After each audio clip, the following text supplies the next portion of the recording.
باقی جو فرقے ایک چورن بیچتے تھے شیعہ کافر والا وہ بھی کل خاموش دکھائی دیتے رہے. وہ خاموش نہیں تھے سر, وہ الو کے پٹھے بول رہے تھے, پھر 5 منٹ بعد اپنا سٹیٹس ڈیلیٹ کر رہے تھے, کیونکہ نیچے وہ گالیاں ماں بہن کی انہیں پڑ رہی تھیں. لوگوں نے اپنی بیعت توڑنا شروع کر دی تھی. جو ان کا کسی کا پیر بھی اٹھ کے ادھر پھدکتا تھا نا کہ یہ تو فلانے ہیں, انہوں نے کہا تم سب سے بڑے فلانے, الو کے پٹھے یزید کے بچے گھر سے نکلے نہیں ہو ابھی تک, اور جو نکلا ہے اس کو تم جو ہے وہ گالیاں دے رہے ہو. لوگوں نے جناب ان کی گدیاں خطرے میں پڑ گئی ہیں. اب یہ سوچ رہے ہیں کہ کن الفاظ کا چناؤ کریں, اور ہم لوگ خمینی صاحب رحمۃ اللہ علیہ کے لیے تھوڑا سا افسوس کر لیں کہ ہمارے ہم مسلک لوگ ہمیں کافر بھی نہ کہ, اور ہمارا مرید بھی ہمارے ہاتھ سے نہ جائے. سر یہ ڈائنامکس چینج ہو چکی ہیں, یہ سنی شیعہ پالیٹکس ختم ہو چکی ہے, یہ بریلوی دیوبندی پالیٹکس ختم ہو چکی ہے. اب سارے امت مسلمہ کی بات کرنے لگ گئے ہیں, لوگوں میں حیا آ گئی ہے. اور کل ایرانی ایمبیسی میں ہم بیٹھے ہوئے تھے تو وہاں پر میں نے انہیں اسٹریٹ فارورڈ بات کی. میں نے کہا تمہارے رہبر نہیں تھے, یہ ہمارے رہبر بھی تھے. یہ تمہارا دکھ نہیں ہے, ہم لوگوں کا دکھ بھی ہے. یہ تمہارا لاس نہیں ہے, ہم لوگوں کا لاس بھی ہے. تو میری تو آنکھیں نم ہو گئی یہ بات کرتے ہوئے. تو ہمارے ایک دوست نے بات کی کہ ہم سارے سنی یہاں بیٹھے ہوئے. تو ایرانی سے جو نمائندے تھے کہتے ہیں یہ ڈبیٹ ہی ختم ہو گئی ہے سنی شیعہ والی. کہتے ہیں اب آپ کو بتانے کی ضرورت نہیں ہے, آپ سنی ہے, شیعہ ہے, فلانا ہے, ڈمکانا ہے, یہ ڈبیٹ ختم ہو چکی ہے کہ ہم سنی ہے تو آپ سے اظہار یکجہتی کر رہے ہیں. کہتے ہیں اب آپ پہلے جو کرتے تھے وہ فارمیلٹی تھی, اب ہمیں پتہ ہے کہ آپ دل سے ہمیں چاہتے ہیں. پہلے ایک ڈپلومیٹک لینگویج ہوتی تھی, اب وہ ختم ہو چکی ہے. اب ہم اس سے بڑی کوئی قربانی نہیں دے سکتے کہ اپنا رہبر ہم نے آپ کو لا کے پیش کر دیا کہ یہ لو بھائی شہید کر دیا. اب تو آنکھیں کھول لو. اب تو جو لوگ کہتے تھے کہ قبر پہ آ کے میری تھوک دینا اگر ایران پہ اسرائیل اور امریکہ دھماکے کر لے, میں پوچھنا چاہتا ہوں کون تھے وہ لوگ. نہیں وہ ویڈیو کال پکچر آئی ہے, وہ تھوک نہیں ہے, وہ منہ دینا تھا. بھلے چلے ابھی پی این پی جو نظریاتی پارٹی, میں نے دیکھا آپ نے جس نظریے پہ جماعت بنائی آپ اسی پر ابھی تک قائم ہیں, چل رہے ہیں. پی این پی کے چیئرمین شہید سیالوی صاحب ہیں, آئیے ان سے بات کرتے ہیں. اور اس وقت جو خطے کی صورتحال بنی ہوئی ہے اس میں پاکستان بہت اہمیت اختیار کر چکا ہے, اس پر بھی بات کریں گے. دوسرا جب ہم دیکھ رہے ہیں کہ ایران اسرائیل اور امریکہ کی جنگ جو ہے وہ دن بدن اب بڑھتی جائے گی, اب کوئی بھی ہار ماننے کو تیار نہیں ہے, اس پر بھی بات کریں گے. شہید سیالوی صاحب آپ کا بہت شکریہ.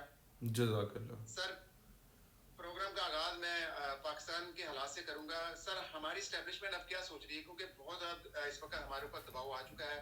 ایک تو یہ ہے کہ سعودی عرب کو کسی حد تک ایرانی مسائل سے بچایا گیا ہے, اس میں پاکستان کا کتنا کردار ہے, اور اس کے بعد اگر ہم دیکھتے ہیں تو ہمیں کیا فیصلہ کرنا ہے, کیونکہ ہم نے دیکھا آج تک ہماری اسٹیبلشمنٹ یا ہمارے حکمران ہومیوپیتھک فیصلے کرتے ہیں, کوئی کہ ہماری پالیسی کیا ہے. دیکھیں ابھی تک اگر تو ہم کمپیئر کریں نا پاکستان کی اسٹیٹمنٹ کو دیگر برادر اسلامی ممالک کی اسٹیٹمنٹ سے, 56 اسلامی ممالک, 55 بلکہ, ایک تو پاکستان ایک ایران ہو گیا, باقی 55, اور ساتھ ہی کمپیئر کریں دنیا کے باقی 200 ممالک سے, تو اس وقت ایران کے حق میں اگر سب سے بہترین اسٹیٹمنٹس کہیں سے آئی ہیں تو پاکستان سے آئی ہیں.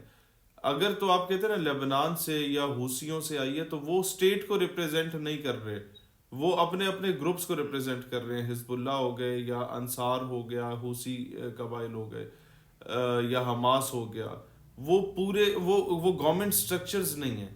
تو پاکستان ایز اے گورنمنٹ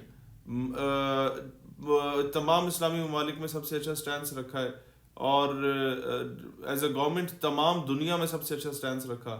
پھر مڈل ایسٹ میں ایک جو لڑائی تھی, آپسی جنگ جو تھی, وہ جو 4-5 دن تک ابھی تک رکی ہوئی ہے, ون سائیڈڈ ہی صرف چل رہی ہے, اس میں بھی پاکستان کا بہت اہم اور کلیدی کردار ہے.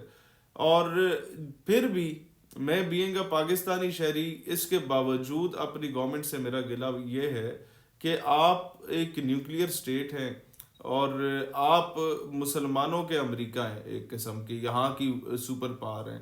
تو آپ کا کام وہ مفاہمت مصالحت سے ذرا بڑھ کے بڑے بھائی والا کردار ہونا چاہیے تھا کہ تمہاری جرات کیسے ہوئی ہے میرے پڑوسی برادر اسلامی ملک پہ حملہ کرو, تم نے مجھے اعتماد میں کیوں نہیں لیا, تم لوگوں نے کیوں ایسا کیا. اور ہماری ٹویٹس میں کہیں بھی اسرائیل اور امریکہ کا نام تک نہیں لیا آفیشلز نے. اس چیز پہ مجھے ہمیشہ گلا رہے گا کہ آپ ایک طرف تو کہہ رہے ہیں کہ بھائی آپ پہ ظلم ہوا، بڑا غلط ہوا، لیکن سر آپ یہ نہیں بتا رہے کہ جس شیطان نے، جس الو کے پٹھے نے ظلم کیا وہ کون ہے.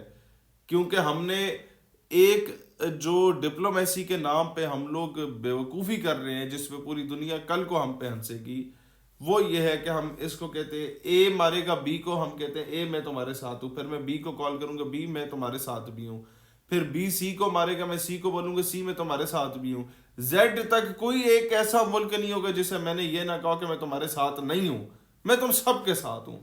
تو وہ سارے ذرا پریشان ہو جائیں گے کہ یار تم کہنا کیا چاہتے ہو.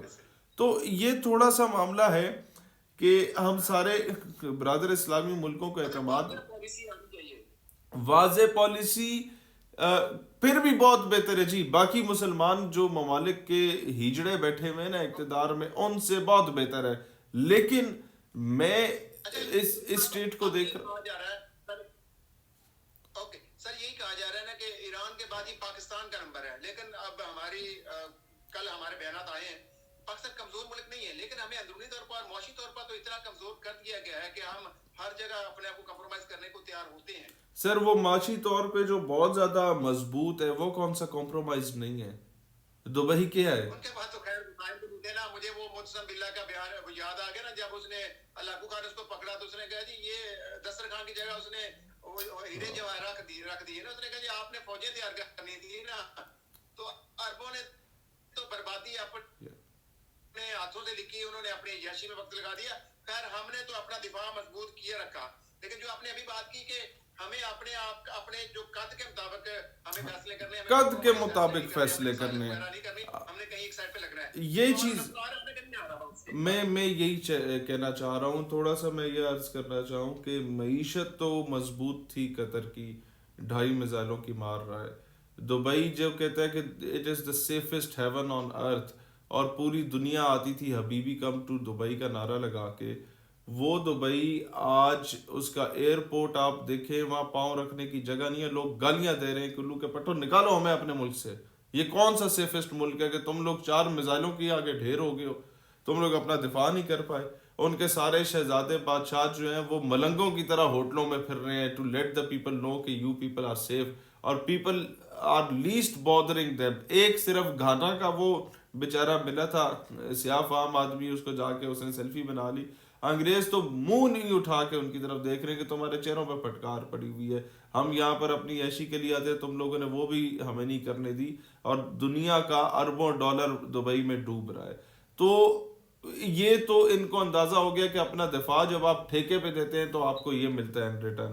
جہاں تک بات پاکستان کی ہے سر، مسئلہ یہ ہے کہ اب یہ وہ کام ہے جو بہت پہلے کر لینے چاہیے تھے. مسلمانوں کو اعتماد میں لینا چاہیے تھا، مسلمانوں کو کیا کہتے ہیں اپنا دفاع دینا چاہیے تھا، ان سے پیسہ لینا چاہیے تھا، ان سے تیل لینا چاہیے تھا، اور اپنے قرضے ختم کرانے چاہیے تھے. یہ 3 سال پہلے سے کام شروع ہوتا تو ایران تو دور کی بات ہے، غزہ میں جو کچھ ہو رہا ہے وہ بھی نہ ہوتا ابھی.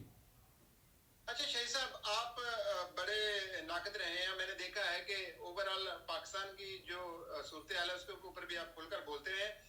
کیا یہ ضروری نہیں تھا کہ او آئی سی کے جب سابقہ ادوار میں اجلاس ہوتے رہے ہیں، ایران تیاری کرتا رہا امام مہدی کے لیے، اور لیکن باقی مسلم ممالک نے آنکھیں بند کیے رکھی اور آج اس کا خمیازہ بھگت بھی رہے ہیں. جب غزہ میں تباہی بربادی ہو رہی تھی تو کوئی ملک سامنے کھل کر نہیں آیا تھا. آپ تو اپنے طور پر بیانات دیتے رہے جتنی آپ کی سخت تھی. اب آپ کی ایرانی سبھی سے ملاقات ہوئی ہے، کیا نظر آ رہا ہے یہ جنگ ابھی لمبی چلے گی، اور کیا مسلمان یہاں پر اب متحد ہوتے ہوئے دکھائی دے رہے ہیں؟